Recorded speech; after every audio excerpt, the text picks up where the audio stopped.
Hello, I'm Richard. I'd like to talk to you in this video about something that arguably is the most important topic for every human on this planet.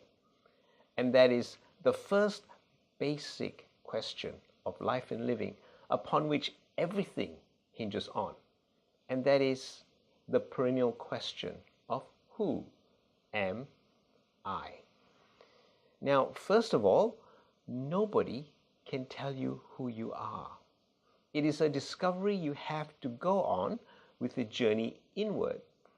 Anything else that adds to this picture or creates this picture of who am I from the outside is an illusion. So what do?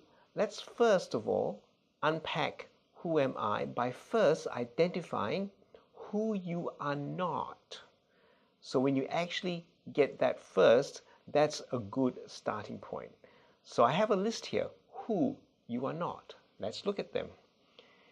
You are not your family identity, meaning that you're not your father's son, you're not your mother's son, you're not your sibling's brother or sister, you are not your uncle, nephew, etc.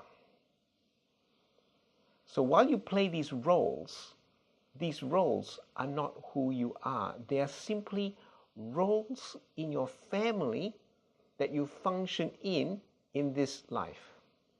So, I am not my family identity. Next one, I am not my assets or my wealth. So the property you own, the wealth you own, whether you're a pauper or a billionaire, how many factories you own, how many countries you own, how many cars you own or not own, that is not you. The problem is the world that we live in projects our identity by what we own, by what we drive, by what we have, by what we wear, by how we come across. So the public profile is very big, which leads me to the third one. I'm not my position or profile. So whatever position you have in your job, in your company, in your organization, whether it be the lowest ranking one or the chief dog, it doesn't matter. You are not that. That is just your position or public profile. However, the world judges you on who you are by that. The next one, I'm not my successes.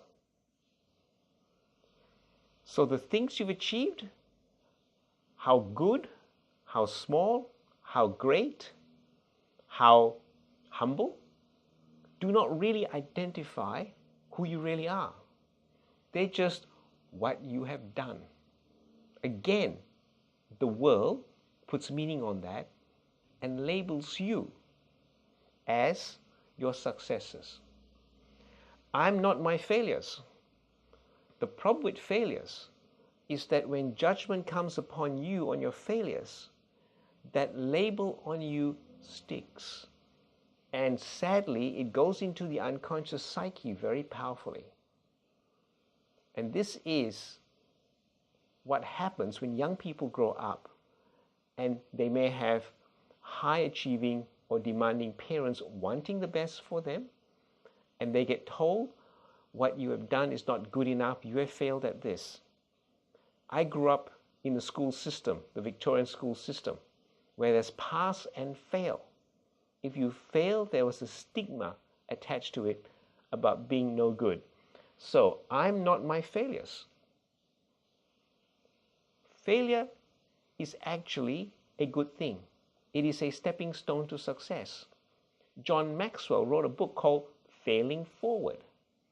So learning from your mistakes is a powerful way to learn.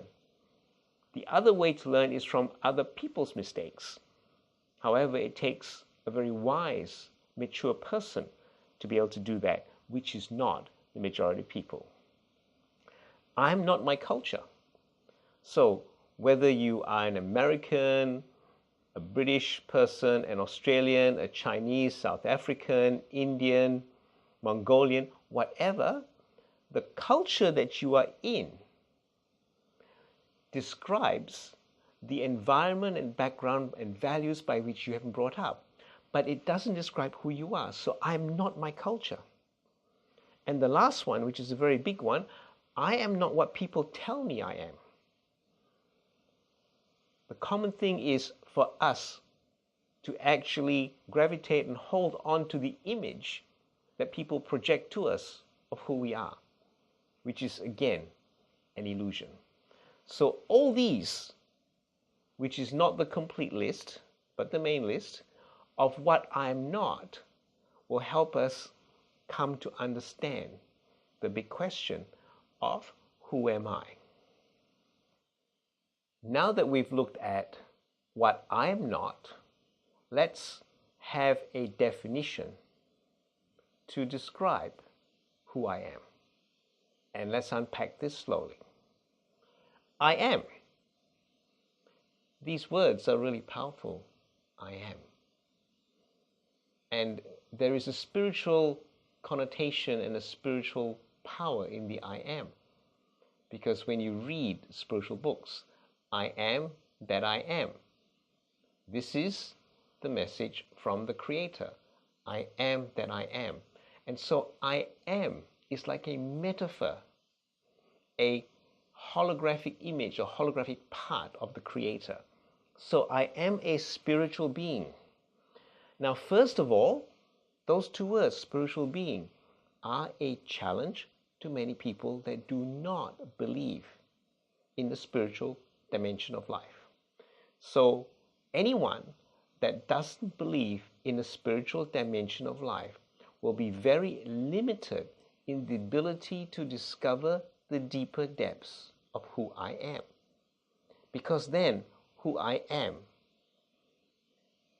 in their minds, whereby a spiritual being is not in their paradigm belief system, will mean that everything about who I am will be projected identity from those parts of what we looked at in terms of who I am not.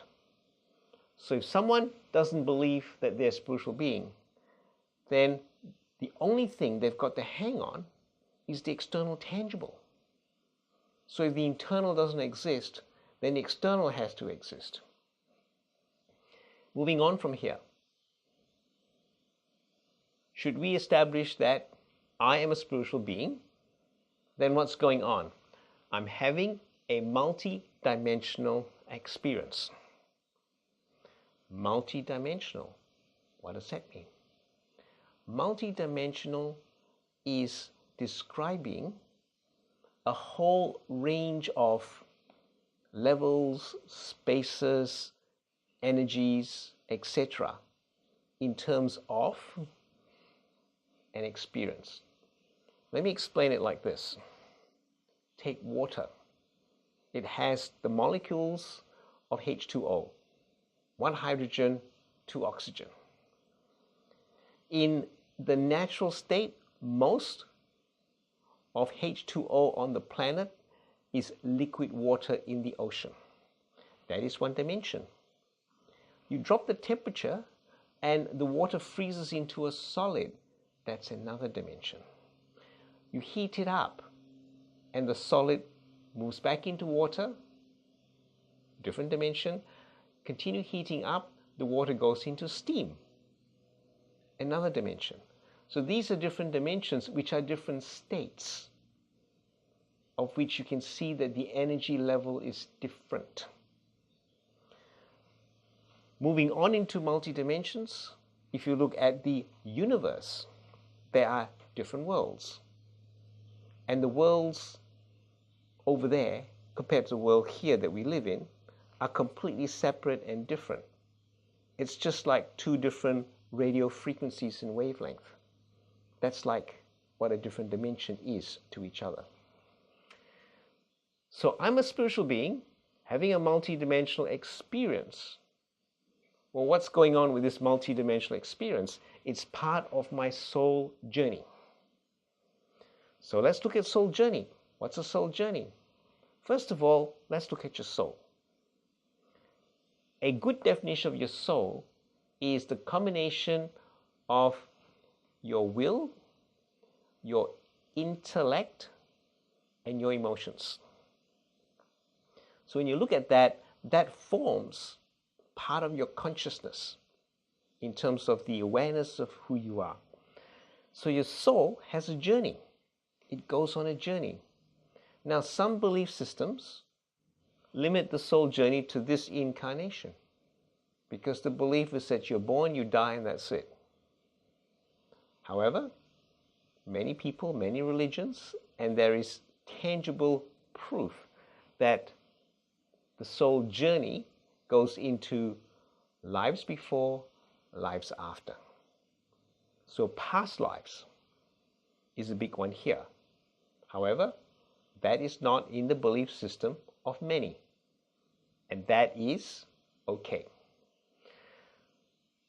So I am a spiritual being having a multi-dimensional experience as part of my soul journey. How? In a human form. Flesh and blood, 3 dimensions. Heart, lungs, legs, hands, eyes, nose, brain, etc. So there's a human form. There's genetics.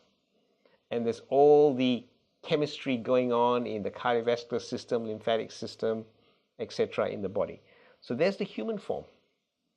And the human form has a growth and evolution from conception as a fetus, growing through baby, as a child, forming into the teens, into adulthood. So there's that human form. And then there's also the aging of the human form.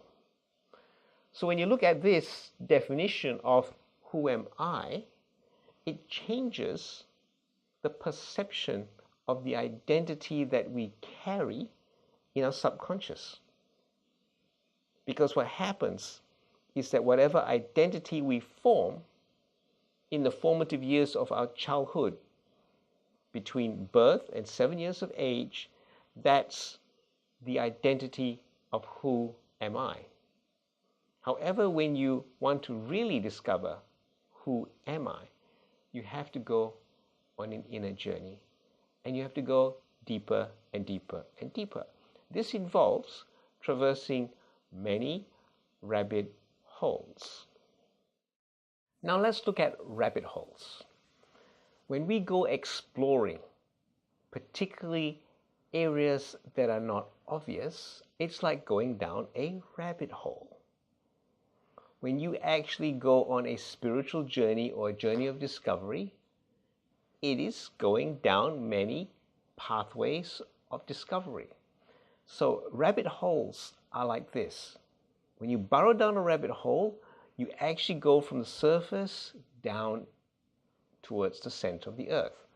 The issue is you never know where you are, how deep you are, because you don't have a frame of reference.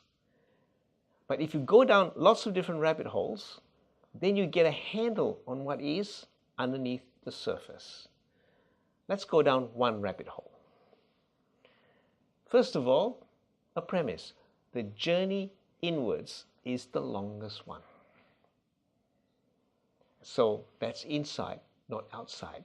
That's the intangible, not the tangible. And another premise. Everything in the universe is about this, love. When you look at, is there a God, is there not a God? Let's go beyond that and say there is a divine, supreme, underlying force, ultimate creator, all that is source, whatever labels we wish to put on that. And we call that love. And the infinity sign is here because love goes out from itself to the opposite of itself and then returns back to itself to know itself. And this is part of the essence of love. So when you look at love and unpack the definition of love, L-O-V-E, what is it? It is light of your soul, bringing oneness to all that is. As V, the vitality of your being, is E, evolving back to love. Now, when you look at this, the 4 ingredients that love requires are light, illumination, knowledge, wisdom, awareness, bringing oneness, things from separation back to emergence into oneness. Vitality is the health and the vitality of your soul, your being, relationships, and the physical body, which brings the spirit vibration up. Then evolution is the process of what's going on with your soul, because everything in the universe is evolving. The only thing that's happening in the universe is movement. Time does not exist outside our heads. So when you put all this together, here's another definition of who am I. It goes like this: I am the unique expression, because all of us are different, all of us are unique, of the divine spark. It's like we are just a spark, like a drop of water from the ocean, of love, infinite love, that I am. So I am the unique expression of the divine spark of love that I am. So we start with the I am, we end up with the I am. Love begins at source, goes out away from source, ends up back at source. And so this gives a whole different perspective of the who am I when you compare it with the 3D external labels and projections of identity that we see around the world. Now, why is this important? Because who am I, particularly the consciousness of what we hold with respect to who I am, determines how we respond, what we do, where we go, how we live our lives, and what difference we make on the planet. Which is why this is the most important question for everybody. And when you look at the question of who am I, the vast majority of problems and ills that we experience in society are a result of people living their lives from either an incomplete or broken perspective of who am I, or an illusion of who am I. When you get to the core,